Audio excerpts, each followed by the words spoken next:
Yesus dilahirkan oleh Maria. Maria melahirkan apa? Manusia kan? Sepakat kita ya kan? Kecuali yang Kristen yang udah gila banget kan ya.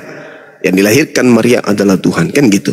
Tapi selama dia masih ada sisi kemanusiaan, orang itu pasti akan berkata yang dilahirkan Maria adalah manusia. Oke. Sekarang pertanyaannya, Kristen ini nggak boleh dikatakan agama yang berdiri sendiri meskipun demikian adanya. Tapi Kristen ini harus dipandang sebuah sekte atau aliran kepercayaan yang dihasilkan dari orang-orang yang kemudian memiliki keinginan membuat sekte baru di luar Yudaism. Itu dulu. Maka muncul pernyataan dan pertanyaan, apakah Tuhannya orang Yahudi menginginkan persembahan kurban dari manusia? Korbannya manusia. Apakah ada kayak begitu? Itu poinnya. Apa jawaban Kristen setelahnya? Adakah Tuhannya Bani Israel meminta persembahan Bani Israel dari manusia, dari korban, di mana korbannya bukan hewan tapi manusia? Adakah demikian? Kemana Kristen hendak berpijak? Ketika pertanyaan saya luncurkan seperti itu. Nah, tengoklah satu persatu jawaban orang-orang yang mengatakan dirinya pintar Bible. Apa yang mereka akan katakan? Contoh misalnya nih, saudara, saya tanya, adakah Tuhannya orang Yahudi meminta persembahan kurban berupa manusia untuk nebus dosa? Adakah? Jawaban saudara apa? Silakan. Oke, saudara. Begini, Zuma ini kan mengutak-ngatik iman. Saya tidak akan mengutak-ngatik imanmu. Saya hanya mempertanggungjawabkan iman saya. Hak saya diakui oleh hukum. Jadi saya tidak akan mengutak-ngatik imanmu ya. Itu yang pertama. Dan saya mau otak-atik lah, kamu nggak bisa baca kitab saya gimana? Karena kitab, bukan soal itu. Itu persoalan lain nanti. Semua itu kan bisa dipelajari. Ya udah, kamu jawab aja, nggak usah banyak pengantar. Ya. Silakan saudara jawab pertanyaan saya. Adakah Tuhannya Yahudi menginginkan penebusan dosa dengan menerima persembahan darah manusia? Adakah? Adakah? Nah, saya jawab. Jawabannya? Saya jawab. Setiap agama itu punya perspektif teologis. Saya tidak tanya agama, yang saya tanya Tuhannya Yahudi. Berdasarkan dalil nanti. Tuhannya Yahudi yang saya Anda tanya. Dari tadi bicara saya diam. Giliran Anda Tuhannya Yahudi yang saya tanya. Masih banyak Kristen di bawah. Anda mau ngomong terus ya. Anda mau mendominasi. Masih ada Kristen di bawah banyak antri. Dan saya butuh orang yang pintar di antara kalian, bukan orang bahlul kayak Anda. Saya tidak butuh retorika. Saya tidak butuh retorika Anda seperti ini bla bla bla bla bla. Enggak butuh saya. Biarpun orang itu retorikanya enggak baik, susunan katanya enggak bagus, tapi kalau asik diajak berdiskusi, memberikan keilmuan, edukasi, ya itu baru asik. Anda ngomong kayak waria yang dibuat-buat, kayak tegas. Tapi nol. Saya tanya, adakah Tuhannya Yahudi mengajarkan mempersembahkan kurban dari kurban berupa manusia untuk dirinya? Adakah demikian? Itu loh yang menjadi dasar pijakan. Untuk mengetahui bahwa agama kalian itu tidak ada hubungannya dengan ajaran para nabi. Ajaran para nabi, Al-Quran menjelaskan dengan sangat jelas. Di dalam surah Al-Hajj, ini sudah sering saya bawakan, bagaimana kemudian Al-Quran menerangkan bahwa Allah pencipta langit dan bumi senantiasa meminta kepada para umat terdahulu. Sudah disyariatkan, walikulli ummatin ja'alna mansaqan liyazkuru ismallah ala ma razaqahum min bahimatil an'am. Fa ilahukum ilahu wahid falahu aslimu wa basyiril mukhbitin. Allah sudah memberikan ketetapan-ketetapan terhadap umat terdahulu. Mereka diminta dengan syariat penyembelihan kurban agar umat terdahulu menyebut nama Allah atas rezeki yang Allah berikan kepada mereka berupa hewan ternak. Itu jelas itu. Imamat 1, nomor 2, katakanlah kepada orang Israel, kalau mereka hendak mempersembahkan kurban kepada Tuhan, hendaklah mereka mengorbankan hewan ternak. Sama seperti Quran. Nah, muncul pertanyaan. Di Kristen yang pernah menjadi korban itu anak orang. Pertanyaan saya, emang ada dalilnya? Tuhannya Yahudi menginginkan korban manusia untuk nebus dosa. Emang ada? Cobalah saudara-saudara Kristen, jangan berkeras pada poin yang salah. Ayo, agama kita ini mengajarkan kita untuk menjadi orang baik jika agama itu diasaskan atas wahyu Allah, wahyu Tuhan. Tapi agama kita mengajarkan kita menjadi orang gila, bahkan lebih gila, bahkan sampai di bawah, rendah sekali, di bawah level binatang. Kalau agama kita itu bukan berasal dari pencipta langit dan bumi. Nah, untuk mendeteksi itu sederhana, bukan? Orang yang datang sebagai Bani Israel, orang yang datang sebagai Bani Ismail, mereka kurbankan hewan. Kalian Bani siapa? Korbannya manusia.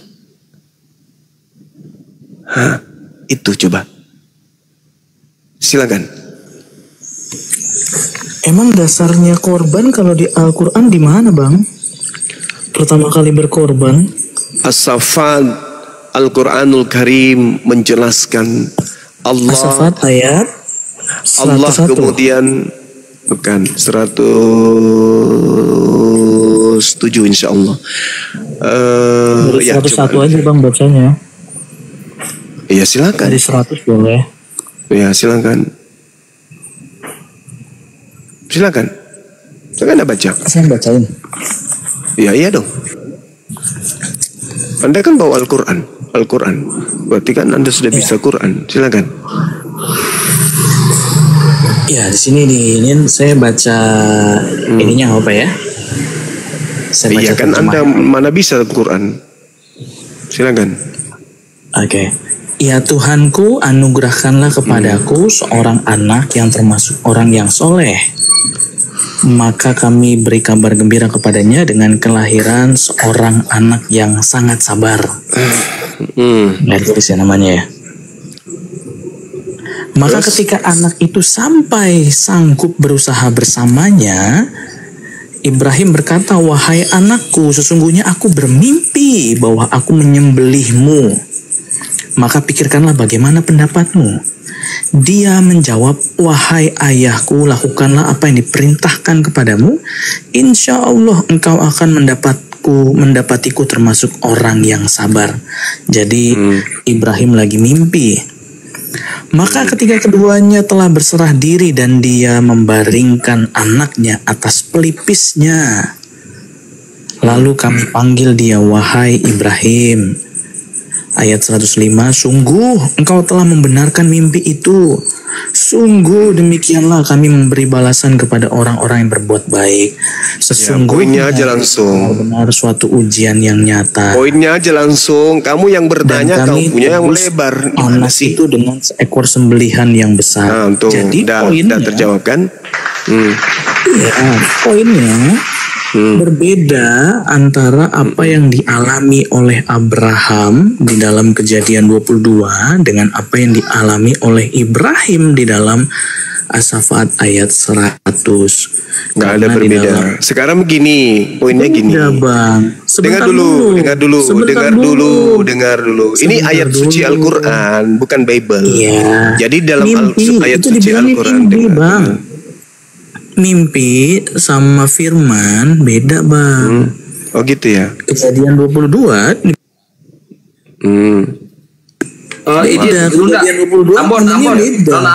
Ambon, diam dulu. Kau diam dulu, mau dijawab dulu sama Gurunda. Diam dulu, di mute dulu. Bisa kita diskusi kalau manusia separuh ini, separuh itu memang mulutnya kayak perempuan gitu loh. Susah. Dilanjut Gurunda. Jadi gini, tak ajarin sama mu ya, Dek. Di dalam kitabnya orang Yahudi yang kalian rampok, Anda jadikan sebagai kitab. Bilangan 12 nomor 6, berfirmanlah Tuhan, dengarkanlah firmanku ini. Jika di antara kamu ada seorang nabi, maka aku menyatakan diriku kepadanya dalam penglihatan dan berbicara kepada nabi tersebut melalui mimpi. Itu ya, Dek. Percuma kau itu ingin menyerang Islam. Kenapa? Karena Al-Quran itu datang belakangan menjelaskan kitab terdahulu. Meskipun kitab yang kamu bawa ini bukan lagi kitabnya Nabi Musa, tapi pendahulumu itu nggak mau ketahuan kalau kitab yang kalian wariskan itu, diwariskan kepada kalian itu adalah murni 100% hanya karangan. Maka mereka mengutip-ngutip apa yang mereka suka dari kitabnya orang Yahudi. Nah, itulah yang diterangkan Al-Quran. Bahwa Allah Subhanahu wa ta'ala itu adalah sebaik-baiknya pembalas kejahatan. Muncul semuanya kan. Anda mengatakan Nabi Ibrahim mana ada mimpi. Nenek lu kiper. Kitabnya orang Yahudi menjelaskan. Berfirmanlah Tuhan, dengarkanlah firmanku ini. Jika di antara kamu ada seorang nabi, maka aku Tuhan menyatakan diriku kepada nabi tersebut dalam penglihatannya. Aku Tuhan berbicara kepada nabi tersebut dalam mimpinya. Anda nggak bisa lolos. Paulus nggak pernah bermimpi dia hanya menghayal, mengarang buku, ya. Lalu kemudian Al-Quran menjelaskan kemudian fasholli li rabbika wanhar, ya, perintahnya jelas itu, berkurbanlah kata Allah. Kurban yang dimaksud di sini hewan. Karena Al-Quran sudah memiliki sebuah kaidah. Nabi Ibrahim alaihissalam wa fadainahu bizibhin azim. Aku Allah tebus anak tunggalnya tersebut dengan seekor hewan sembelihan yang besar. Hewan. Jadi kalau ilmu belum ada, belum sampai kematangan ilmu, jangan coba-coba mengkritisi Quran. Nanti kamu mencari tepung. Makanya Al-Quran mengatakan walikulli ummatin ja'alna mansaqal yazkuru ismallah ala ma razaqahum min bahimatil an'am. Al-Quran menerangkan Allah ketika menghendaki kurban kepada manusia, Allah memberi petunjuk agar manusia mempersembahkan hewan. Nah, ternyata terbukti betul. Imamat 1 nomor 2, katakanlah kepada Bani Israel, apabila mereka hendak mempersembahkan kurban, hendaklah mereka mempersembahkan hewan berupa kambing, domba, sapi, lembu. Nggak pernah manusia.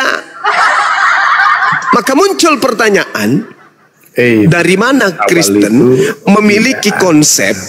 Tidak. Dari mana Kristen ini memiliki konsep? Kenapa sih saudara-saudara Kristen ini? Saya mendengarkan guru-guru saya menasihati saya, Bang Suma, tolonglah kalau berdiskusi dengan saudara Kristen ini yang baik, santun, sopan. Tapi kayak mana mau sopan kalau yang diajak bicara kayak gini, kayak lebih hewan daripada hewan? Gimana kita mau diskusi baik-baik? Selalu aja memancing kita kemudian untuk ngegas.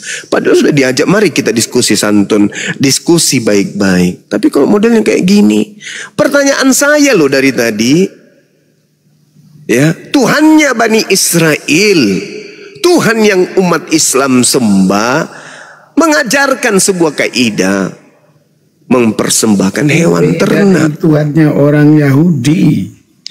Terserah. Yang saya katakan, Tuhannya Bani Israel mempersembahkan kemudian sebuah ajaran kepada Bani Israel untuk mengorbankan. Astagfirullahaladzim, ya Allah, ya. Ini bisa diam dulu nggak Bukit? Lu ini kayak anak hasil gotong royong ya, nyerocos mulu. Diam dulu, diam. Nah, tenang. Orang Yahudi diajarkan oleh sembahannya untuk mempersembahkan hewan. Umat Islam diajarkan oleh sembahannya untuk mempersembahkan hewan. Orang Kristen mempersembahkan anak orang. Pertanyaannya, kalau yang datang kepada Kristen dengan konsep mengorbankan Yesus anak orang di atas pohon ini menebus dosa, itu berasal dari pencipta langit dan bumi, ada dong perintahnya di dalam kitabnya Yahudi. Ada pasti. Nah, kalau demikian adanya. Kalau agama Kristen itu betul adalah agama yang betul, tentu ada kaidahnya di dalam kitabnya orang Yahudi. Nah, kalau ada, tolong tunjukkan dong pada saya. Itu loh yang saya minta. Ada enggak?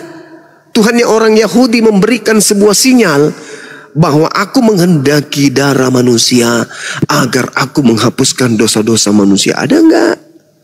Tertulis di mana? Gitu loh. supaya kita jangan dibodohi. Beritakanlah Injil kepada seluruh makhluk, tapi yang diberitakan hoaks. Orang masuk surga katanya kalau percaya ditebus oleh darah Yesus. Itu ajaran dari mana, Cak Ayu? Dari mana ajaran itu? Cobalah saudara-saudara Kristen. Dari mana ajaran masuk surga melalui darah manusia? Itu ajaran dari mana coba? Kalau ajaran dari Paulus, ya, bahkan Paulus menumbalkan dirinya sebagai korban di dalam 2 Timotius 4 nomor 6, mengenai diriku, darahku sudah mulai dicurahkan sebagai persembahan dan saat kematianku sudah dekat. Ya, Paulus, oke. Tapi saya tidak sedang bertanya tentang Paulus. 1 Korintus 5 nomor 5, orang itu harus kita serahkan dalam nama Tuhan Yesus kepada setan sehingga binasa tubuhnya agar rohnya diselamatkan pada hari Tuhan. Iya, itu dari Paulus. 1 Timotius 1:20, di antaranya Hymenius dan Alexander yang telah kuserahkan kepada setan supaya jerah mereka menghujat. Iya, saya sangat paham. Paulus mengajarkan mempersembahkan manusia kepada setan. Iya, saya paham. Yang saya tanya, adakah Tuhannya Yahudi mengajarkan mempersembahkan darah manusia untuk dirinya? Kalau Paulus mempersembahkan darah kepada setan, darah manusia, iya, Bang semua udah paham itu. Bang semua udah paham. Kristen didirikan Paulus mengajarkan dia telah mempersembahkan manusia kepada setan. Paham saya, ngerti saya. Nah sekarang kalau Kristen ini bukan dari setan, berarti dari Tuhannya Yahudi dong. Nah, ada nggak Tuhannya Yahudi menginginkan darah manusia terbayar untuk dosa-dosa manusia? Ada nggak? Setahu saya melalui ajaran Paulus mempersembahkan darah kepada setan. Untuk apa? Untuk supaya mereka itu terselamatkan. Jadi darah dipersembahkan ke setan, darah manusia dikorbankan kepada setan supaya manusia itu diselamatkan. Dalil ada Bang Suma. Nah sekarang permasalahannya, Kristen ini adalah sebuah kekuatan dari barat yang menginginkan orang Indonesia menjadi pengikutnya dengan cara tipu-tipu, dengan cara kemudian mendirikan STT yang menghujat Islam, membuat sebuah lembaga Bible yang kemudian menggunakan istilah Islam agar umat Islam itu bisa tertipu. Nah sekarang permasalahannya, umat Islam gak boleh tinggal diam aja dong. Umat Islam harus bangkit dong melawan. Masa mau mengimani agama yang mempersembahkan manusia sebagai tumbal kepada setan? Mana dalilnya? 1 Timotius 1:20. Di antaranya Hymenius ini adalah nama orang. Alexander ini juga adalah nama orang yang telah kupersembahkan kepada setan supaya jerah mereka menghujat. 1 Korintus 5 nomor 5. Orang itu harus kita persembahkan dalam nama Tuhan Yesus kepada setan sehingga binasa tubuhnya agar rohnya diselamatkan pada hari Tuhan. 2 Timotius 4 nomor 6. Mengenai diriku, darahku sudah mulai dicurahkan sebagai persembahan dan saat kematianku sudah dekat. Pertanyaannya harus muncul di sini dan harus ada jawaban yang harus sebagai pengikat untuk sebagai bahan penginjilan orang-orang Kristen. Adakah Tuhannya Yahudi menginginkan darah manusia sebagai penebus dosa manusia? Itu aja. Kalau tidak, berarti mohon maaf, saya harus mengatakan agama Kristen bukan dari Tuhan pencipta langit dan bumi. Tapi dari mana? Tanya aja Paulus. Paulus, ya paman, kau persembahkan kemana darah orang tersebut? Paulus menjawabnya dengan singkat, kepada iblis. Host, izin abang dah, izin semuanya ya. Jadi yang untuk naik itu tolonglah jangan ada yang namanya selembek tulang yang kayak di presto gitu ya, yang naiknya yang tegas-tegas gitu naiknya ya. Saya ingatkan untuk kalian penyembah raket nyamuk, naik di sini tuh jangan ngamuk-ngamuk, diskusi jangan berisik dan buat pusing. Itu congor atau knalpot racing. Kita suka lawan diskusi akademis dan kompeten, bukan kelas jemaat oten yang impoten. Jika bertanya, berisi dan bermakna, dan jika menjawab pakai dalil dan data. Sekali lagi, teman-teman ya, saya ingatkan, bismillahirrahmanirrahim, untuk teman-teman viewer di bawah yang sangat baik ataupun pura-pura baik, serta manusia yang beriman, juga manusia yang masih mencari keimanan. Saya, Kaisar Nero, menyiarkan langsung dari frekuensi Roh Kudus 3,1 Sungai Jordan FM. Dengan saya Ketua Dewan Pimpinan Pewarta Bukit Golgota. Dan lainnya ya teman-teman ya, sekali lagi, saya ingatkan untuk narasumber Tritung, Protestan, Katolik, Warnes, penyembah knalpot Mio yang menuhankan pelak Pajero, kalau naik diskusi bawa otak dan akal, akademis dan duduk manis. Sebelum bernarasi tampilkan dan gunakan dalil data sesuai dengan tekstual. Boleh merujuk ke teks original. Kalau ditanya konsep Tritunggal, jangan kau jawab dengan kasur guling bantal. Pembahasan di sini penuh edukasi, pembelajaran bermutu dan berisi, bukan opini dan bukan asumsi imani. Karena kita kasih paham, kami API. Jangan menjual isi biblos dengan dogma doktrin sejengkal, karena isinya bisa jadi produk gagal. Awalnya ajaran kasih, akhirnya cerita nakal. Boleh terangkan sesuai paradoks, tapi terima kenyataannya jika ketaboks. Viewer di bawah bosan dengerin narasumber yang bodoh, karena lebih asik membaca majalah bobo. Kalau sudah mau nyerah dan teler, mendingan kau turun dan baca majalah populer. Kalau cuma mau doktrin, dogma, khotbah, mendingan diam nyimak jadi berhala, atau nongkrong saja di rest area. Catatan perlu digarisbawahi, diskusi jangan tantrum, kesurupan, serangan jantung, gangguan kejiwaan. Harap diskusi dan bantah dengan dasar menggunakan dalil dan data. Paparkan dengan baik, narasi, literasi, kolerasi, komparasi. Tidak menggunakan diksi-diksi, asumsi, terasi, kontrasepsi, cekcokologi, apalagi geoblokologi. Ingat, narasumber memberi dedikasi, viewer di bawah mendapatkan edukasi. Diskusi tanpa pakai urat, tanpa hujat menghujat. Cukup diingat, tanpa ajaran sesat, inspiratif, tidak mengenal kontradiktif, dan pastinya bukan provokatif. Selamat datang di kebenaran bagi yang menerima, dan tetap bingung buat kalian yang masih kuar-kuar seperti mencari ketiak ular. Sekian, terima gaji, stay tune. Ya, silakan ada yang mau menanggapi pernyataan saya bahwa Paulus mempersembahkan manusia kepada setan.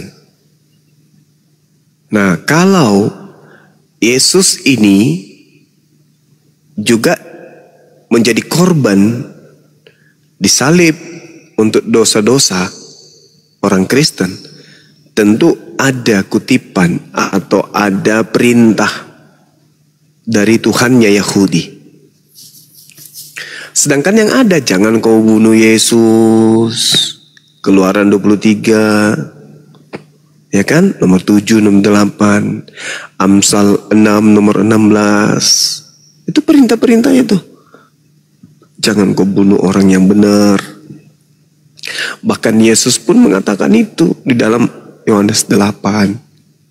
Orang yang membunuh, orang yang ingin membunuh Yesus, dan pelaku-pelaku pembunuhan, Yesus sebut sebagai anak-anak iblis. Berarti kalau Yesus mati, berarti Yesus dibunuh oleh iblis.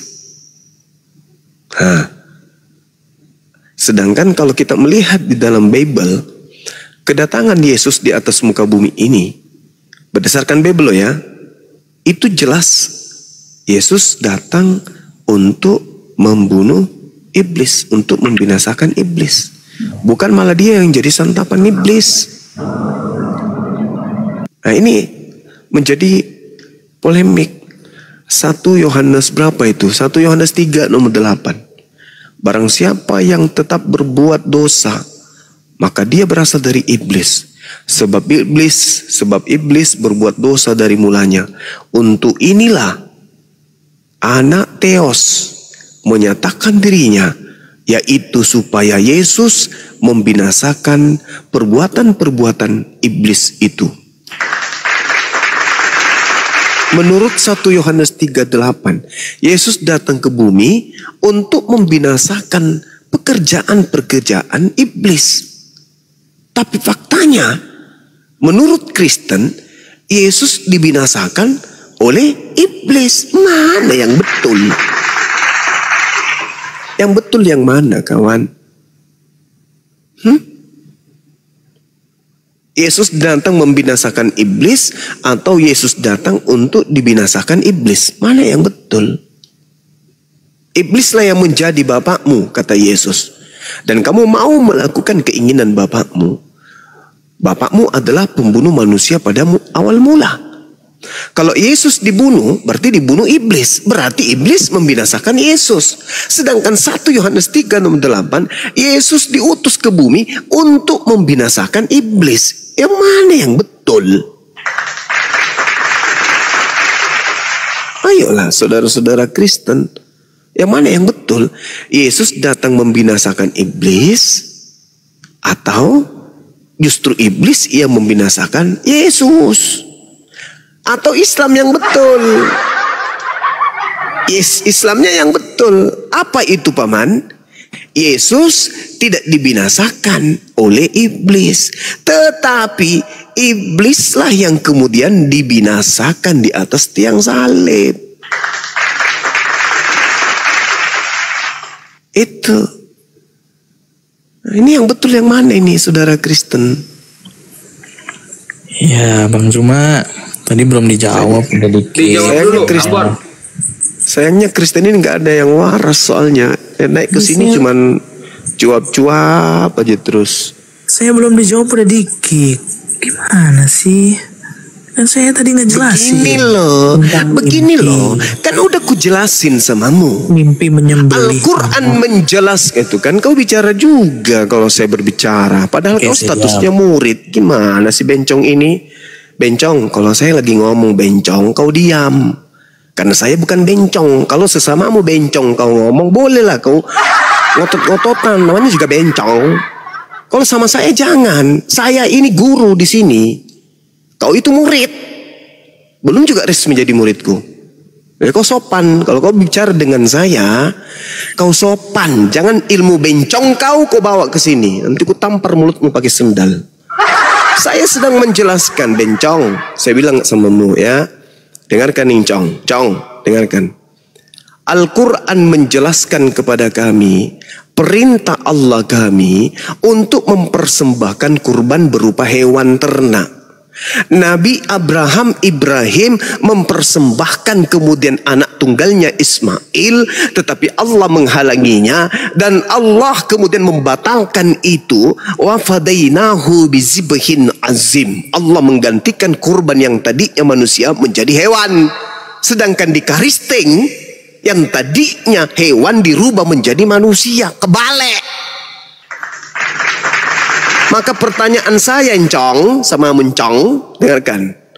Dari mana Karisteng mengambil pengajaran bahwasanya Tuhan menginginkan darah manusia untuk menebus dosa-dosa bencong? Kau jawab itu. Jangan kau lari kemana-mana. Jawab coba. Bencong gagal. Kau jawab. Belum terjawab pertanyaan saya. Saya bernubuat ya supaya kasih paham kalian ya oten-oten ya. Teruntuk kalian yang menuhankan karet pelampung, yang percaya roh Tuhan di air mengapung-apung ya. Tolonglah bawa data valid, konsep terhitung. Jangan pula kau bawa data pak ketipung. Ya, ingat sekali lagi, jika ingin mencari kebenaran dan kekekalan, dogma, doktrin dan apapun itu lepaskan. Kalian tidak harus menjadi Islam, jadikan keimanan. Cobalah jujur dan cerdas. Ingat sekali lagi, terima kasihlah kepada iblis yang jadikan kalian kaum salibis. Karena iblislah yang sangat berjasa didukung dengan ormas Hansip Roma. Tuhan dikonsep akal-akalan, Gabrul berserak tidak akurat. Cita harapan dan angan-angan seperti roti kaleng kongguat. Ingat ya. Kang kecilin. Oh ya, dikecilkan dulu host. Ngeri. Ini baru bangkit ini. Ya, bagus. Syukran. Lanjut. Sekali lagi ya. Sekali lagi, jangan pernah belajar pada pendeta. Jika tekstual Bibel lain mengatakan, percuma tak pernah kau baca, naik komal jadi bahan tertawaan. Banyak jemuran di Bukit Golgota, darilah kayu kulim si daru-daru. Banyak yang naik gangguan jiwa seperti si ulus bertemu hantu. Diskusi harap tenang dan tabah, ketika bernarasi jangan pernah halu. Kalau tidak mau dianggap sampah seperti badut yang tidak lucu. Lagu lawas, lagu keroncong, kalau sekarang lagu dangdutan. Kalau cuma kelas jemaat sombong, naik di komal jadi hiburan. Coba laksanakan yang bisa menurut engkau tahu dan paham isi bibelmu. Lawan, diskusi, data. Kalau tidak mampu, lawan Bang Zuma, silahkan berak celana. Stay tune. Iya, makasih. Saya kan bicara baik-baik kan ya. Anda bertanya, di Islam itu kok berbeda dengan agama Yahudi? Agama Yahudi kan sudah kujelaskan semamu. Tak bosan kemudian aku menjelaskan gitu loh. Bagaimana di dalam kitabnya orang Yahudi Imamat 1. Itu kan perintah. Perintah yang kemudian harus ditelaah menggunakan akal. Kita ini di luar daripada Bani Israel. Perintahnya jelas, berbicaralah, katakanlah kepada orang Israel. Apabila seseorang di antara mereka hendak mempersembahkan persembahan kepada Tuhan, haruslah, kata harus ini harusnya kau jadikan sebagai acuan, kurban. Dalam bahasa Ibrani itu korban. Haruslah kemudian kurbannya, apa itu, binatangnya yang dipersembahkan itu adalah hewan.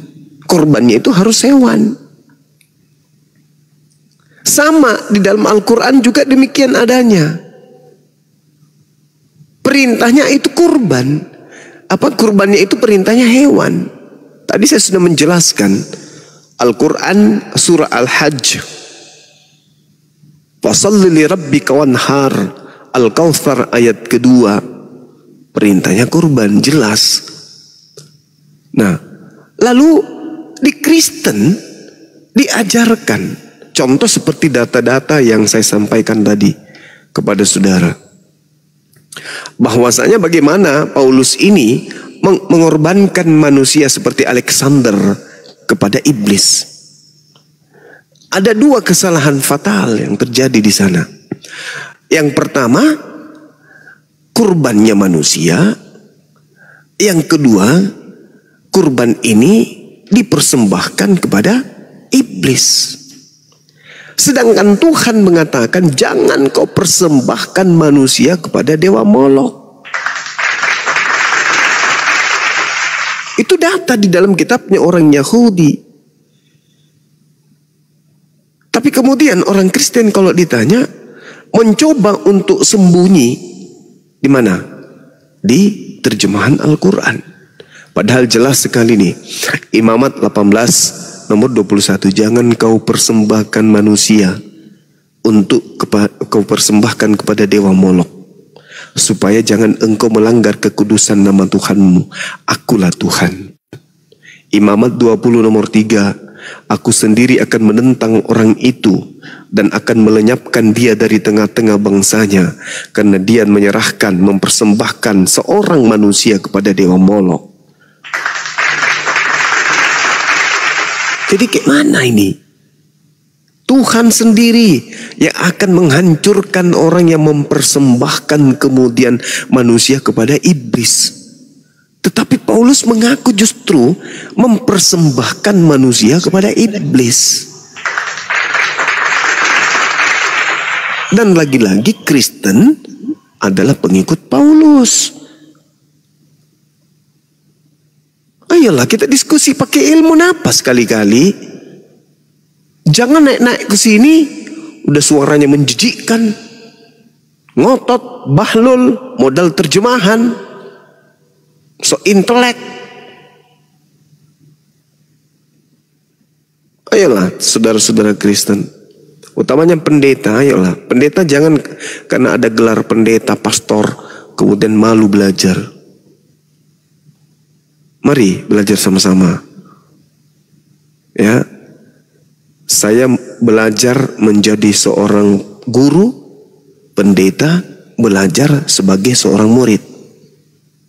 Sini, jangan gengsi. Wah, saya sekolah tinggi-tinggi kok saya yang harus diajarin sama Bang Zuma. Bukan kayak begitu. Posisi Anda sebagai seorang pastor, sebagai seorang pendeta, oke. Mengajar jemaat. Karena Anda pernah sekolah untuk mengajak mereka kemudian memberi perpuluhan, menyembah Yesus, ibadah minggu, makan babi dan seterusnya. Tapi dalam hal ini saya bukan seperti itu. Saya hadir kemudian untuk meluruskan ajaran yang kalian bengkokkan sendiri di dalam Bible kalian sendiri. Gitu loh. Seperti misalnya Yesus begitu kasihnya mempersembahkan darahnya untuk Kristen. Nah, itu terbantahkan semua dengan dalil-dalil yang datang jauh lebih awal dan merupakan bagian dari pengajaran Yesus sendiri. Contoh, Matius 8 nomor 4. Kan itu sederhananya belajar itu kayak gitu. Yesus, ya paman, kamu mengajarkan orang yang sesaman dirimu mengorbankan korban apa? Yesus jawab, baca Matius 8 nomor 4. Pergilah, perlihatkanlah dirimu kepada imam, persembahkanlah persembahan yang diperintahkan oleh Nabi Musa. Gitu loh. Nah, persembahan yang diperintahkan Nabi Musa, baca Imamat 1 nomor 2 yang tadi. Ternyata Nabi Musa diajarkan oleh Tuhannya untuk mempersembahkan hewan ternak. Lah, Maria itu punya anak, bukan hewan ternak. Cobalah Kristen menggunakan akal sikit-sikit. Apakah anak Maria ini hewan ternak? Kan bukan toh. Hargailah Yesus itu sedikit. Dia itu bukan anak binatang. Dia itu manusia suci. Jika demikian, tidak layak kemudian dia duduk sebagai korban penebus dosa. Yesus itu manusia suci, kok jadi korban penebus dosa kalian? Yang menjadi penebus dosa dalam kaidah pengajaran Tuhan kepada Bani Israel, baik menurut Al-Quran maupun menurut kitabnya Yahudi, hewan ternak. Yang dikatakan hewan itu domba, kambing, sapi, lembu, bukan orang, bukan manusia. Inilah susahnya kalau jasad manusia tapi otaknya itu otak cacing. Gak bisa membedakan antara manusia dengan binatang. Yesus manusia disama-samakan dengan domba. Apalah kalian ini? Ya. Terus yang diutus ke sini itu yang kayak buncis. Apa? Kayak gitu, menjijikkan. Letoy kali cara bicaranya. Gini, menye-menye. Belum lepas sih sehingga sandal labaga. Oke, ini Imong sama Nodam, Muslim apa Kristen? Imong, Nodam dibuka mute-nya bro. Muslim apa Kristen? Muslim bang, Muslim. Oh, ada yang mau disampaikan bang? Kita lagi diskusi. Nyimak dulu bang. Oke, siap. Makasih banyak ya. Neng Ambon kalau mau diskusi yang santai ya, pakai ilmu. Ini Imong, Muslim apa Kristen Imong? Dan ini ada ayatnya di Al-Quran begini ya, Gurundo ya, teman-teman. Di surah Al-Hajj itu kan, Al-Hajj 34. Bismillahirrahmanirrahim. Walikulli ummatin ja'alna mansakan liyazkurusmallahi ala ma razaqahum min bahimatil an'am. Wa ilahukum ilahun wahidun falahu aslimu wa basir mujabitin.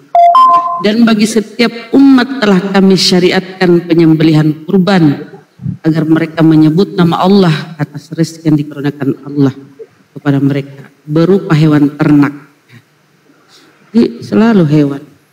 Oten aja nih yang mempersembahkan anak orang loh. Lanjut.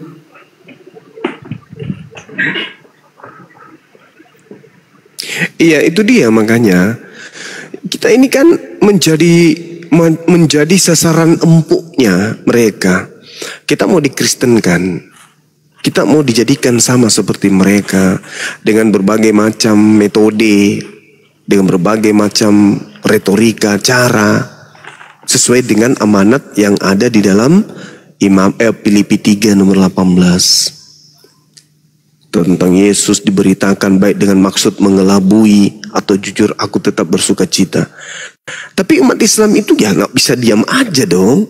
Umat Islam itu harus bangkit, menangkis, menepis, menolak, mengkanter semua pengajaran-pengajaran bullshit yang tidak berdasar kepada pengajaran Tuhan, kan gitu. Kita harus mengkanter itu. Nah, mengkanternya dengan cara yang baik. Tapi kayak mana kita mau baik kalau yang datang itu seperti yang buncis tadi itu? Ingin mencari kemudian kelemahan Al-Quran, tidak bisa, Cis. Nggak bisa, bro. Nggak bisa. Kami aja yang paham Quran ini mencari kelemahan tak kami temukan. Apalagi kamu. Apalagi kamu cuma tabung gas yang dikasih roh. Nggak bisa.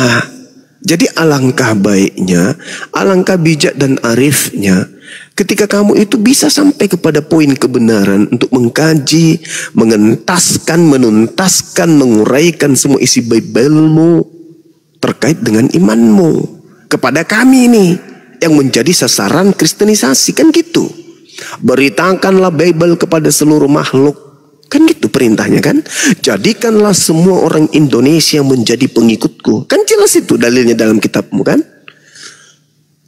Nah maka karena itu bekali diri kalian. Ketika kami bertanya tentang agama kalian, jangan malah membahas tentang Quran. Di Al-Quran ini hanya diperintahkan untuk disampaikan. Ud'u ila sabili rabbika bil hikmah. Diperintahkan aja untuk mengajak. Jadi tidak perlu kau pedalami itu, tidak perlu kau dalami, nggak perlu kemudian kamu menjadikan itu sebagai satu senjata untuk melemahkan iman Islam. Enggak. Silakan Anda tolak. Enggak, kami nggak mau Islam, nggak usah. Ya udah, selesai. Yang Anda harus perjuangkan ini adalah agamamu. Kenapa? Karena agamamu itu diperintahkan untuk diajarkan, untuk dijadikan semua bangsa menjadi Kristen. Matius 28 nomor 19, jadikanlah seluruh bangsa. Jadikan, kata jadikan itu adalah perintah. Kapan kalian tidak menjadikan, maka kalian berdosa. Karena kalian tidak melaksanakan perintah. Siapa yang tidak menjalankan perintah, maka dia berdosa. Kalau kalian tidak menjadikan kami sebagai Kristen, kalian berdosa. Jangan pernah mimpi masuk surga. Makanya kalian itu untuk menjadikan kami sebagai Kristen, kalian harus menguasai Bible. Jangan sampai kami lebih menguasai Bible Anda daripada Anda sendiri. Oleh karena itu, nggak usah kau bahas-bahas terjemahan Al-Quran. Ada sini ada kontradiksi antara Al-Quran surah Al-Isra. Nggak perlu. Kalau kontradiksi itu Al-Quran itu tidak diajarkan untuk dipaksakan agar kau menjadi beriman kepada Quran. Tak ada paksaan. La ikraha fiddin.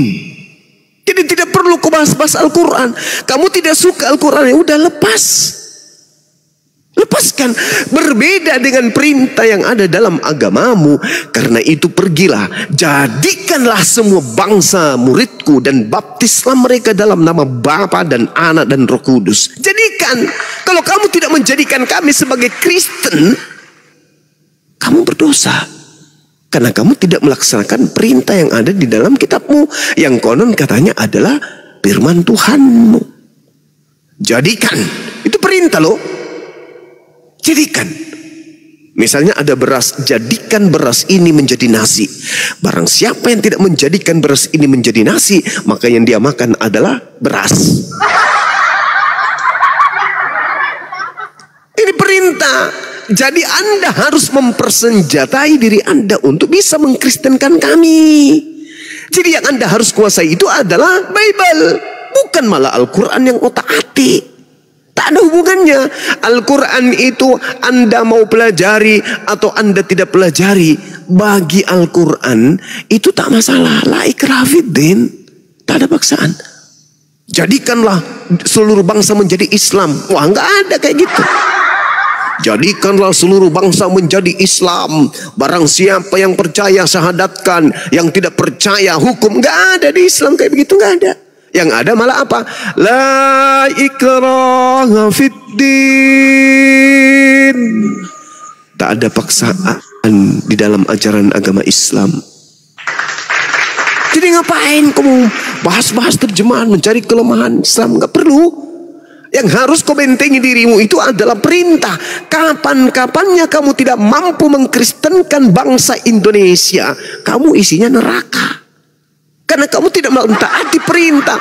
Karena itu, pergilah Mateteu, jadikanlah seluruh bangsa menjadi muridku. Itu perintah. Jadi kalau kamu tidak berhasil kemudian mengkristenkan saya dan orang-orang Islam di bangsa Indonesia ini, maka Anda gagal menjalankan perintah. Dengan Anda gagal menjalankan perintah, tempat Anda neraka. Cobalah saudara Kristen. Oleh karena itu, kami bertanya kepada kalian, siapa yang ngajarin kalian beriman kepada konsep akidah yang mengajarkan bahwa dosa manusia ditebus dengan mempersembahkan manusia sebagai penebus dosa? Itu dari mana perintahnya? Sedangkan di dalam kitabnya Yahudi, Imamat 20 nomor 3, Imamat 18:21, tidak boleh mempersembahkan manusia kepada dewa Molok. Boleh nggak mempersembahkan darah manusia kepada Tuhan? Dewa Molok nggak boleh kata Tuhan. Nah, kepada Tuhan boleh nggak? Nggak boleh. Mana dalilnya, Bang? Keluaran 23 nomor 7 nomor 8. Amsal 6 nomor 16. Nggak boleh. Nggak boleh mempersembahkan darah manusia kepada Tuhan. Nggak boleh. Lalu kepada siapa darah Yesus ini dipersembahkan? Nah, lihat ajaran Paulusnya. Paulusnya mempersembahkan darah manusia kepada iblis. Itu lebih punya kewajiban pada diri Anda untuk menjelaskan. Ternyata Paulus mempersembahkan darah manusia kepada iblis. Tuh. Pahami itu. Di mana tertulis? 1 Timotius 1 nomor 20, 1 Korintus 5 nomor 5, 2 Timotius 4 nomor 6. Bahkan Paulus sendiri mengakui di dalam tubuhnya ada seorang iblis yang tugasnya menggocok Paulus. Itu.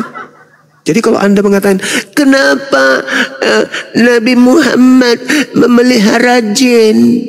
Dalil, tunjuk mana dalilnya? Kenapa di Islam Islam jin itu adalah Islam? Pertanyaan saya balik. Kenapa di dalam tubuh Paulus ada setan yang bertugas menggocok Paulus? Saya bacakan dalilnya. 2 Korintus 12 nomor 7. Dan supaya aku jangan meninggikan diri karena pernyataan-pernyataan yang luar biasa itu, maka aku diberi suatu duri dalam dagingku, yaitu seorang utusan iblis untuk menggocok aku, supaya aku jangan reaksi sendiri, supaya aku jangan meninggikan diri sendiri. Paulus, tokoh dari Kristen yang mengakui di dalam dirinya ada iblis yang bertugas menggocok. Kayak orang main gaplek, kalah dia gocok. Itu loh. Iya, Paulus digocok sama iblis. Apa karena itu dia nggak beristri? Kehabisan cairan? Bertanya lo aku. Bertanya lo. Karena di situ dikatakan, untuk itulah aku diberikan seorang utusan iblis untuk menggocok aku, supaya aku jangan meninggikan diri. Maksudnya tidak berdiri kan? Rendah terus dia. OP, matlas. Pantas dia tidak beristri karena dia tidak pernah berdiri. Nah, ini kewajiban kalian untuk mengurai jawaban-jawaban itu supaya kalian bisa menjadikan kami sebagai Kristen. Jangan malah di dalam hadis Bukhari dijelasin begini, boleh menggauli binatang. Di dalam Al-Quran surah Al-Isra ayat 31 begini. Ngapain kau urusin itu lo? Kamu gak dipaksa jadi Islam lo. Kamu dipaksa mengkristenkan kami. Itu maka kamu harus membekali diri kalian dengan sehebat-hebatnya untuk menangkis dan menjawab semua pertanyaan Bang Zuma. supaya saya jatuh cinta. Supaya saya jatuh cinta kepada agamamu, yang dimana kamu dibebani untuk mengkristenkan seluruh bangsa. Tapi kalau begini gayamu, jangankan kau ingin mengkristenkan dan bisa borok-borok mengkristenkan kami, yang ada jemaatmu nanti menjadi muslim semua aku buat. Gitu loh. Mampus ini di dalil Bibelmu. Jadikanlah seluruh bangsa menjadi muridku. Baptislah dalam nama Bapa, Anak dan Roh. Harus kau lakukan itu. Maka ilmumu harus jauh lebih hebat daripada saya. Harus. Supaya saya jatuh cinta kepada agamamu.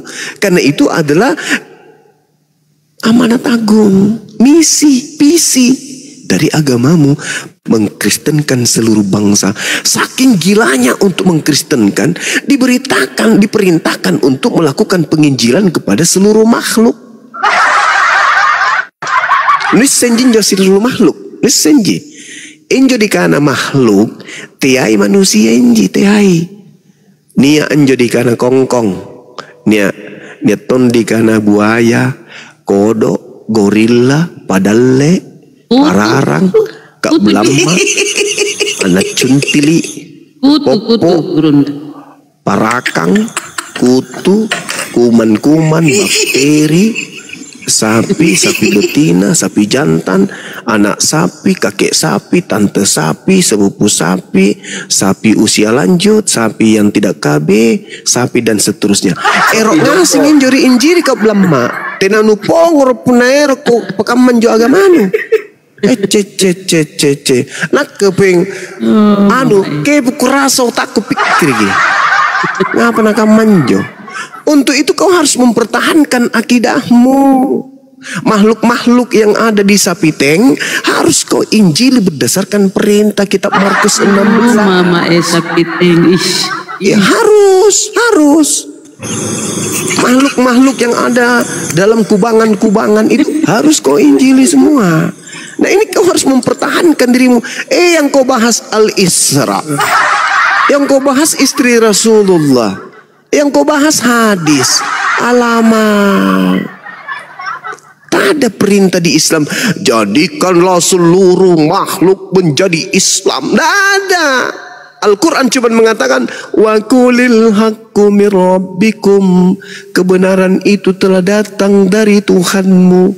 Barang siapa yang mau beriman, silakan beriman. Yang mau kafir, silakan kafir. La ikraha fiddin. Tidak ada paksaan di dalam ajaran agama Islam. Jadi tak perlu kau capek-capek belajar Islam itu, karena kamu nggak dipaksa. Yang harus kau perdalam adalah materi ajaran agamamu, karena ada perintah jadikanlah. Nah kalau kau tidak menjadikan, kau masuk neraka. Ayolah saudara Kristen, pertanyaan saya ulang. Dari mana Kristen ini mendapatkan pengajaran mempersembahkan manusia kepada setan? Tuh, Paulus. dari mana? Nah, Paulus kan? Nah oke, Paulus bagus. Bu Rahma sudah pintar. Di dalam 1 Timotius 1 nomor 20, Paulus mengajarkan mempersembahkan Alexander kepada setan.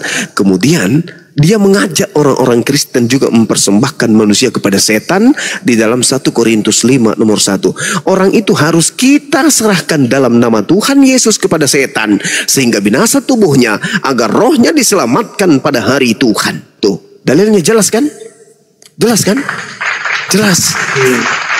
Nah, sekarang ketika Paulus datang, yang tadinya ternyata yang disalibkan bukanlah Yesus manusia yang suci, tetapi seorang yang terkutuk, dirubah bahwa yang mati itu adalah Yesus untuk tebus dosa orang Kristen. Pertanyaan saya, Tuhankah atau setankah yang mau korban darah manusia? Jawab. Setan. Kalau setan jelas sudah terjawab.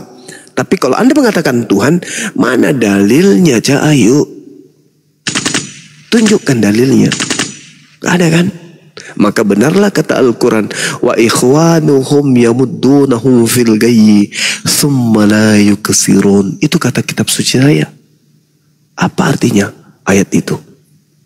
Dan teman-teman mereka, yaitu orang kafir dan orang fasik, membantu setan-setan dalam menyesatkan anak manusia.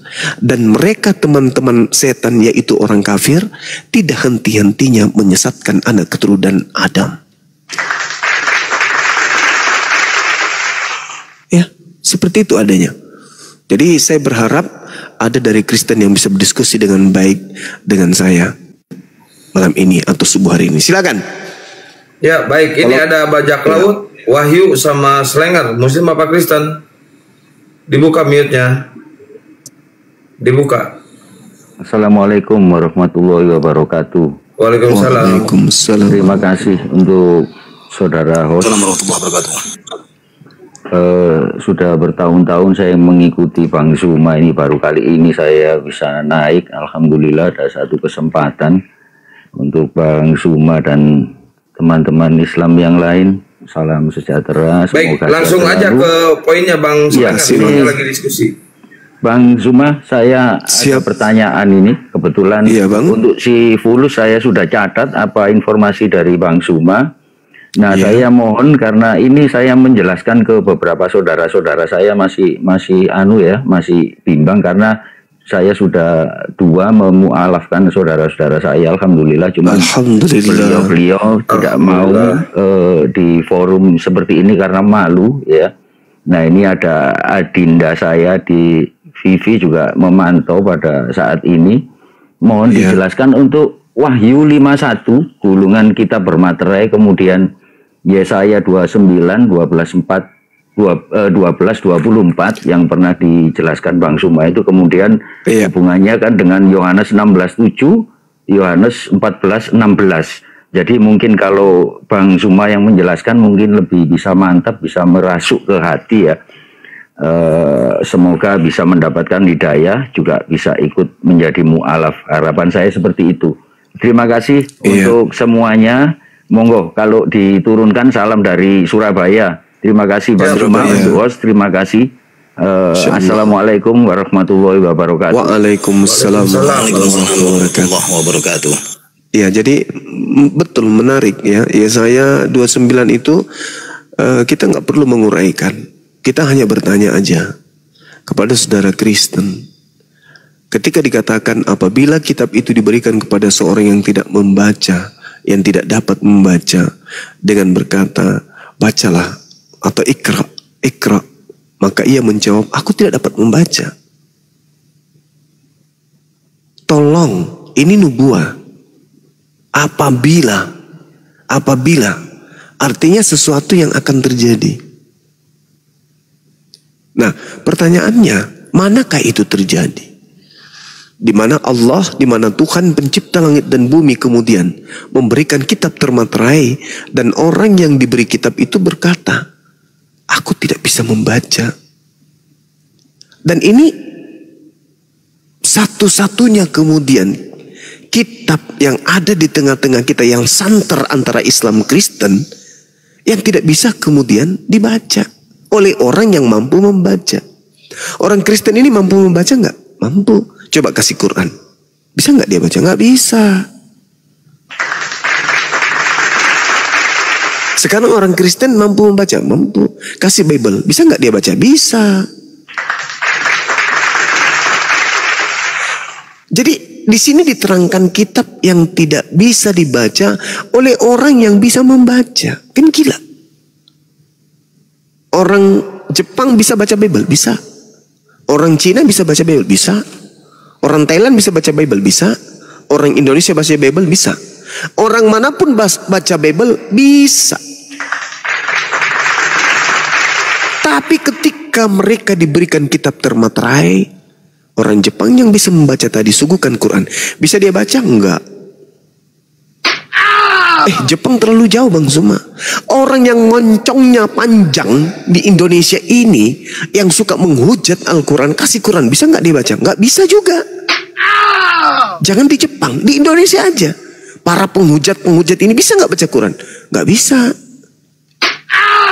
Artinya bahwa ketika terjadi sebuah pembicaraan di dalam kitabnya orang Yahudi, apabila kitab itu diberikan kepada seorang yang tidak dapat membaca dengan mengatakan Iqra, baca, maka ia akan menjawab aku tidak dapat membaca. Nah, sekarang itu terjadi di mana? Nabi mana yang pernah mendapatkan kitab seperti ini? Nabi Musa kah? Kaumnya bisa membacanya. Orang-orang bisa membacanya. Dan itu tidak pernah terjadi. Nabi Musa pernah diperintahkan membaca. Wahai Nabi Musa, ya paman, Iqra, baca. Gak bisa. Gak ada yang di dalam sejarahnya Nabi Musa seperti itu. Daud tak ada. Salomo tak ada. Yesaya pun tak ada. Samuel, Daniel, Harun tak ada. Yesus tak ada. Tapi kalau kepada baginda Rasulullah Muhammad SAW, Iqra bismi rabbikal ladzi khalaqa khalaqal insana min 'alaq. Iqra wa rabbukal akram alladzi 'allama bil qalami 'allamal insana ma lam ya'lam. Kalla innal insana la yatgha ar-ra'ahu istaghna inna ila rabbika ruj'a ara'aita alladhi yanha 'abdan idha shalla ara'aita in kana 'ala al-huda aw amara bit-taqwa ara'aita in kazzaba wa tawalla la alam ya'lam bi anna Allah yara kalla.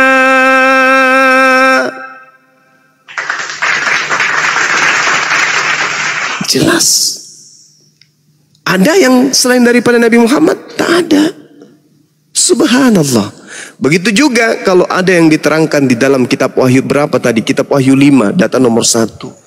Aku melihat di tangan kanan dia yang duduk di atas takhta sebuah gulungan kitab yang ditulisi di sebelah dalam dan di sebelah luar dan dimaterai dengan 7 materai. Itu juga tak ada. Nggak ada juga. Jadi kehendak kemana kita berpijak? Sebagai orang yang datang belakangan ketika disajikan informasi-informasi di mana hampir seluruh manusia sudah bisa kemudian menggunakan internet, membaca situasi dunia, mendapatkan ilmu dari berbagai macam tempat, kondisi, situasi. Masa masih mau memperbodoh diri? Masih mau memelihara kebencian? Setelah Islam datang kemudian memberikan, menguraikan, menjelaskan tentang kebenaran itu, masih mau juga memperbodoh diri. Sampai pada akhirnya ajal datang, masuk ke alam kubur, mimpi-mimpi, hayalan-hayalan, angan-angan yang kemarin, mati langsung surga. Mana buktinya? Tak ada. Ayolah saudara, Islam datang kemudian mengajak ahli kitab dan bahlul kitab untuk menuju kepada jalan keselamatan. Itu Al-Quran. Allah Subhanahu wa ta'ala menjelaskan kaidah itu. Ya, saya jelaskan sedikit sebelum diambil alih. Belum ada Kristen kan di sini ya? Masya Allah, Bang Fei, barakallahu fikum. Dijelaskan di dalam Al-Quran ini secara garis besarnya bagi kita pemula untuk belajar tentang dialog lintas agama atau perbandingan agama. Kita lihat di dalam Al-Quran surah Al-Maidah ayat 12, apa kata Allah? Walaqad akhazallahu mitsaqa bani Israil wa ba'athna minhum 12 naqiba wa qala Allahu inni ma'akum la in aqamtumus shalah wa ataitumuz zakah wa amantum birusuli wa azzartumuhum wa aqradtumullah qardan hasana la ukaffiranna ankum sayyi'atikum wa la udkhilannakum jannatin tajri min tahtihal anhar faman kafara ba'da dhalika minkum faqad dalla sawa'as sabil. Itu Al-Quran menjelaskan demikian.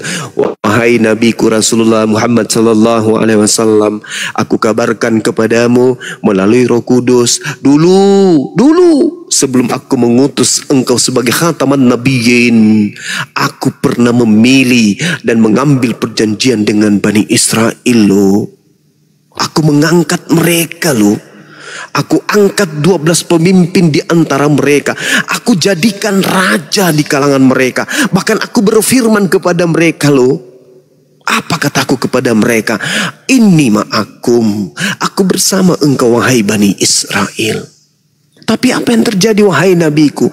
Bima naqdihim mitsaqahum la'annahum wa ja'alna qulubahum qasiyah. Tetapi mereka wahai nabiku, kamu tahu, mereka melanggar janji itu. Maka apa yang terjadi? Aku melaknat mereka wahai Rasulku Muhammad. Aku buat hati mereka keras membatu, karena mereka suka mengubah firmanku dari tempatnya. Mereka sengaja melupakan sebagian firman yang telah kuperingatkan kepada mereka. Engkau wahai Nabiku Muhammad senantiasa akan melihat pengkhianatan dari mereka, kecuali hanya sekelompok kecil di antara mereka yang tidak akan berkhianat. Maka apa kata Allah kemudian? Fa'afu anhum wasfah innallaha yuhibbul muhsinin. Maafkanlah mereka wahai nabiku, biarkanlah mereka, sungguh Allah menyukai orang-orang yang berbuat baik. Lalu apakah selesai sampai di situ? Enggak. Allah kemudian mengatakan, wa minal ladzina qalu inna nasara akhazna mitsaqahum fanasu hazzam mimma zukkiru bih. Wahai nabiku, ketahuilah, di antara orang-orang yang mengatakan kami ini Nasara, kami telah mengambil perjanjian mereka, tetapi mereka kemudian melupakan sebagian pesan yang telah diperingatkan kepada mereka. Syukran Bang Fei. Maka kami timbulkan permusuhan dan kebencian di antara mereka. Lihatlah wahai Nabiku Muhammad, saking bencinya, saking adanya permusuhan di antara mereka, mereka lihat ada ribuan sekte. Kenapa sekte-sekte itu banyak wahai Nabiku? Karena mereka kemudian mengingkari dan melupakan peringatanku, maka aku timbulkan permusuhan dan kebencian di antara mereka. Sampai mana? Sampai hari kiamat. Tapi wahai nabiku, aku membekalimu dengan seruan agar mereka bisa terselamatkan orang-orang di antara mereka yang masih ingin mau diselamatkan. Apa seruanku?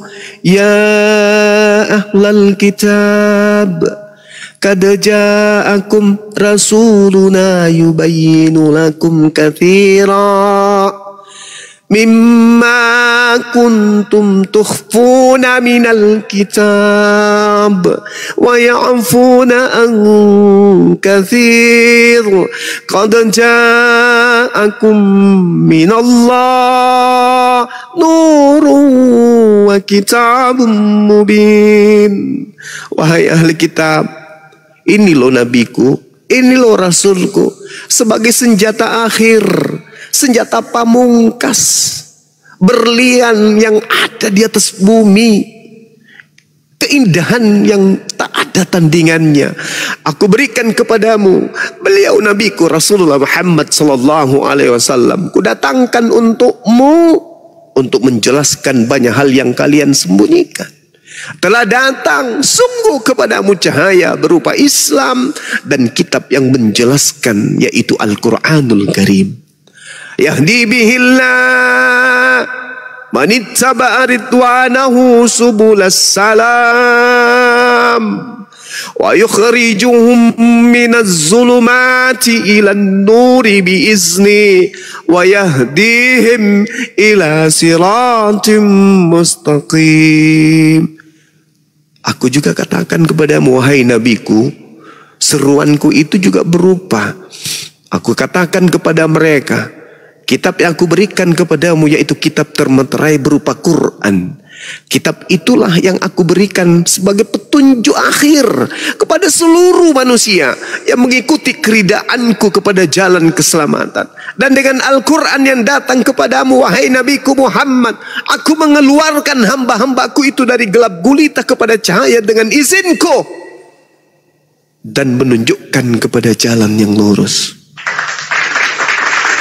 Senjata terakhir yang Allah berikan kepada baginda Rasulullah Muhammad sallallahu alaihi wasallam untuk anak keturunan Adam alaihi salam, sehingga garisannya, pembedanya kemudian Allah ikrarkan, laqad kafaral ladina qalu innallaha huwal masihu ibnu Maryam qul faman yamliku minallahi syai'a in arada ayyuhlikal masiha bena Maryam wa umma wa man fil ardi jami'a walillahi mulkus samawati wal ar wa ma bainahuma yakhluqu ma yasha wallahu ala kulli syai'in qadir. Ini simpul terakhir.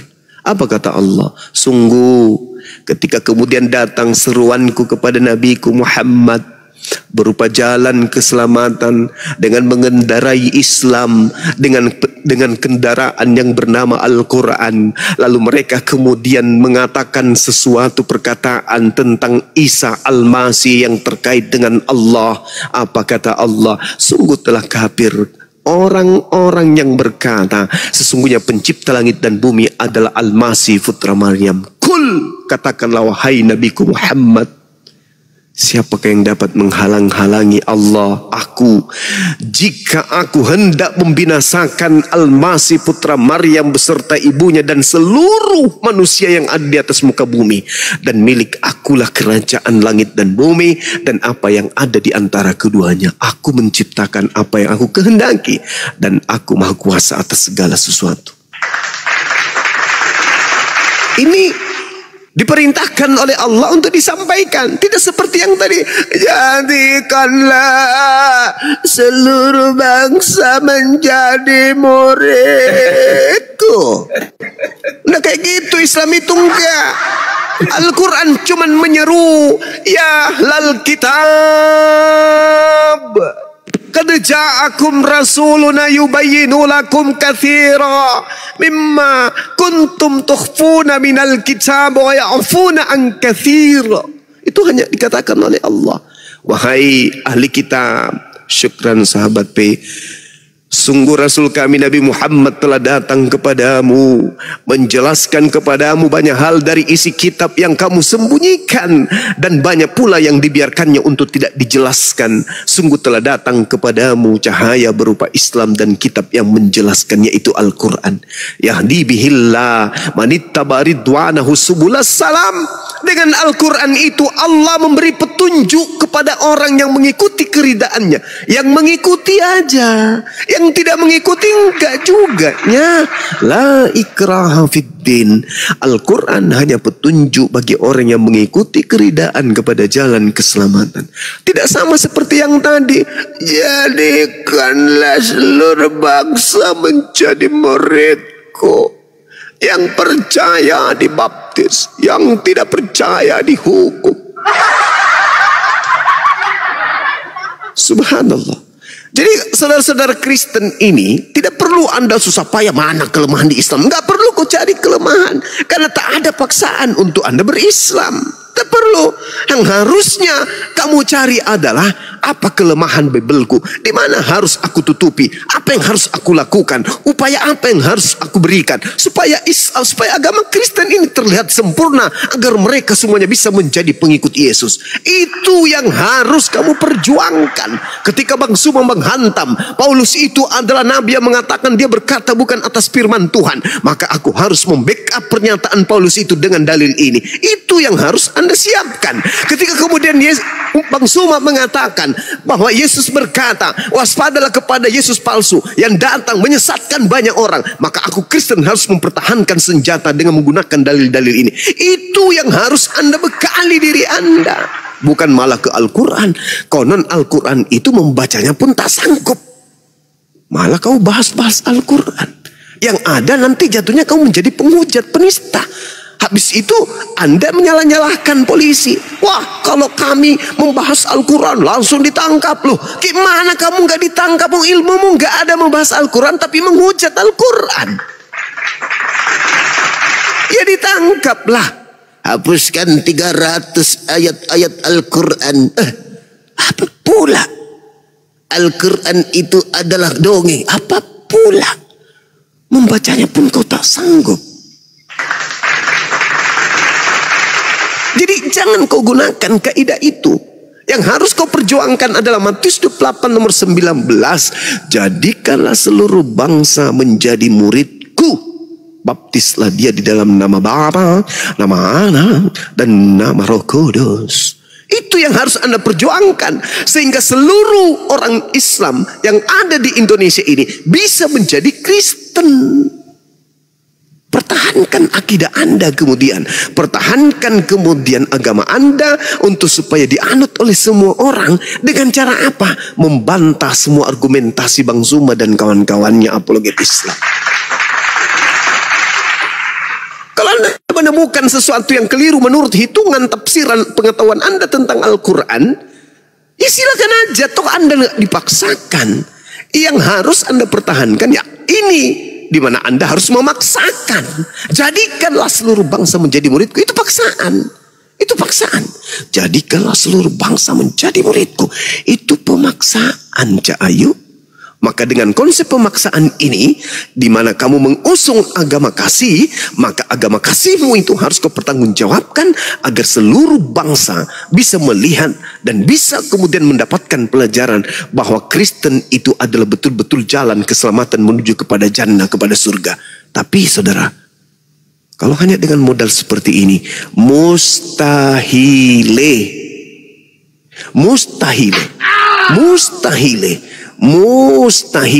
kau bisa menjadikan seluruh bangsa menjadi Kristen. Kenapa? Lah kamu sendiri nggak paham kitabmu.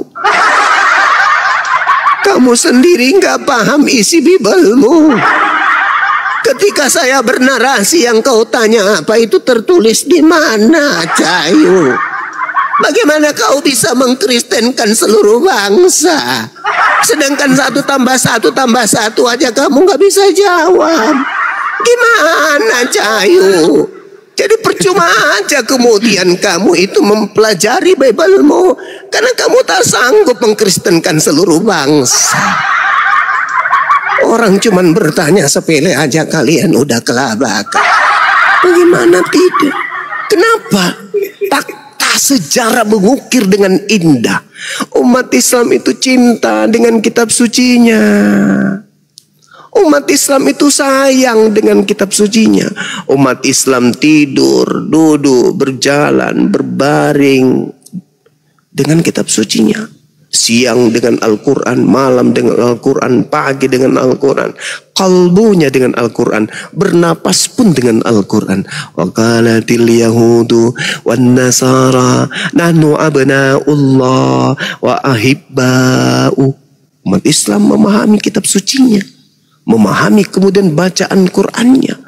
Begitu salah bacaan ditegur sama yang lain, karena mereka cinta kepada kitab suci.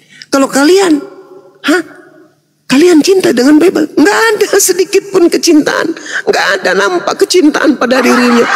Anda mengetahui membaca original teksnya aja kagak, boro-boro original teksnya yang bahasa Indonesia yang direvisi dari tahun ke tahun aja nggak paham Anda itu.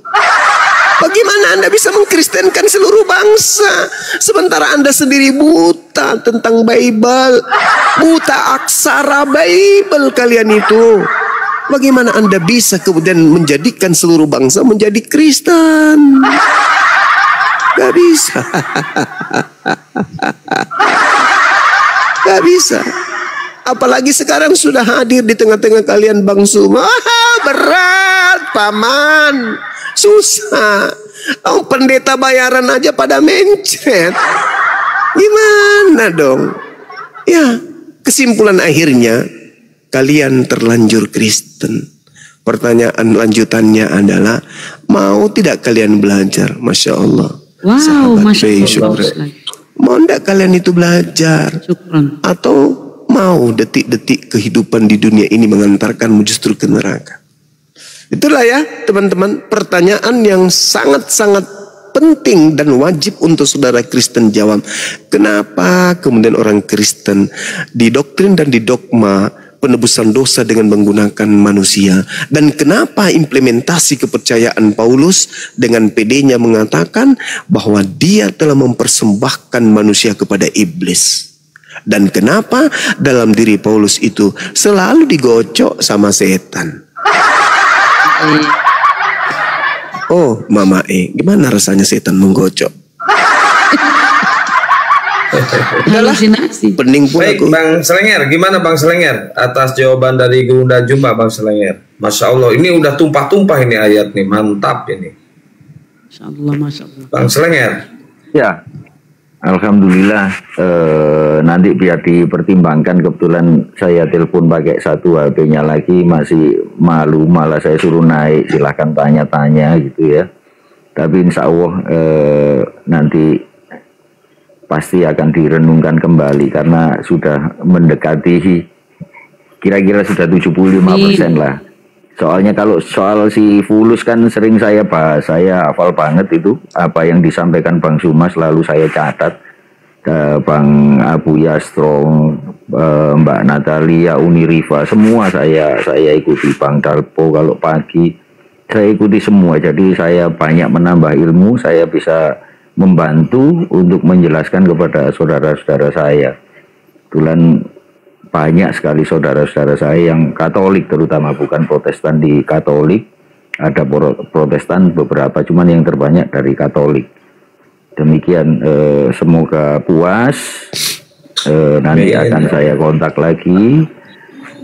Satu ketika mungkin juga bisa live juga. Saya sedikit saya bujuk karena apa yang jadi keraguan mungkin bisa ditanyakan sama yang ahlinya, karena saya sendiri kan kurang ahli dalam hal ini. Demikian untuk Bang Hos dan Bang Suma, terima kasih banyak, sehat selalu. Semoga Allah betul-betul melimpahkan rahmat buat semua Bang Suma dan teman-teman. Jadi tetap semangat, sehat selalu. Insya Allah ini amat sangat berguna sekali. Saya bersyukur dengan adanya saudara-saudara kita dari Apologet Islam yang banyak sekali membantu mencerahkan saudara-saudara kita dari kaum Nasrani. Demikian, terima kasih atas penjelasannya. Silakan saya diturunkan aja, mungkin menemui tempat di sini ya, biar ada saudara kita yang naik dari non-muslim. Demikian, terima kasih. Assalamualaikum warahmatullahi wabarakatuh. Baik, terima kasih. Terima kasih. Aduh, ngeri sekali ini Rum. Ngeri sekali ini Rum. Aku kira anti peluru ini. Oh, Bang Kaisar. Kena tombak 2 kali. Aish, ngeri sekali Rum ini. Gunung Kristen Muslim. Ya, teman-teman naikkan yang Kristen aja teman-teman ya. Yang Muslim santai dulu ya, sabar dulu ya. Ini si Bencis ini pengen naik terus, ngapain? Lagi birahi dia itu. Aduh, Mama ini. Kalau Anda mau diskusi silahkan naik, tapi kalau mau ngoceh kayak Buncis, mending kasih aku moderator host biar aku mute kalau ngoceh si Buncis itu, si Bencis. Ini juga udah kena peringatan ini host. Sebelum saya turun ya, saya kasih dulu peringatan buat mereka ya. Ngeri sekali ini, ngeri. Aduh. Ya, bagi kalian teman-teman ya, teman-teman di bawah, di mute dulu itu mau kaki. Boleh di tap walaupun sudah 2M ya, walaupun sudah 2M teman-teman. Tolong di tap lagi teman-teman ya, dan jangan lupa follow akun host ya sekarang dan subscribe channel YouTube yang ada di sini. Sekali lagi saya ingatkan bagi kalian yang menuhankan daki Firaun, jangan coba-coba dongeng atau cerita kartun. Bantah dengan data-datamu yang tersusun agar kau tidak depresi lambat laun. Untuk penyembah roh kardus Indomie yang menuhankan anak domba, kalau cuma doktrin dan dogma, Tuhan di konsep menjelma jadi manusia, lalu lengkernasi, teofani seperti amuba, mending kau tuhankan saja si kribo say baba. Segala firman dan data Gurunda Zuma sudah bacakan, tapi Anda masih saja memutarbalikkan ketampol dengan kenyataan. Satu pertanyaan yang ditanyakan, tapi 11 jawaban yang kau lontarkan. Itu pun salah semua. Gurunda Zuma akademis Islam mendunia, Kaisar Nero sang legenda pewarta, beradab ilmu penuh dengan karisma. Kalian kalau hanya naik menghujat dan menghina, kupastikan kau berserak berak celana. Pohonlah kapas 5 purut, anaklah itik pulang berendam. Kalaulah Oten tak mau menurut, hadiah kekal di neraka jahanam. Jadi merasa berilmu dan akademis, boleh kau naik penuh dengan optimis. Tapi jika kenyataannya kau nangis, kupastikan kau tidak bisa pipis. Diam kau, diam, berisik. Sekali lagi ya, saya ingatkan ya. Sekali lagi, diskusi di atas jangan terlalu bego. Seperti ayam sakit lagi berkokok, nangis, mencret, bubuk dan mogok-mogok, terkena tampol masih mau kau datang besok. Sekian, terima kasih, stay tune. Itu ada yang bagus. Itu Oten menuhankan daki Firaun ya. Masya Allah. Betul, betul. Dan mengimani empat orang itu anak-anak pinggiran bakwan semua itu. Kurang ajar mereka nggak sadar.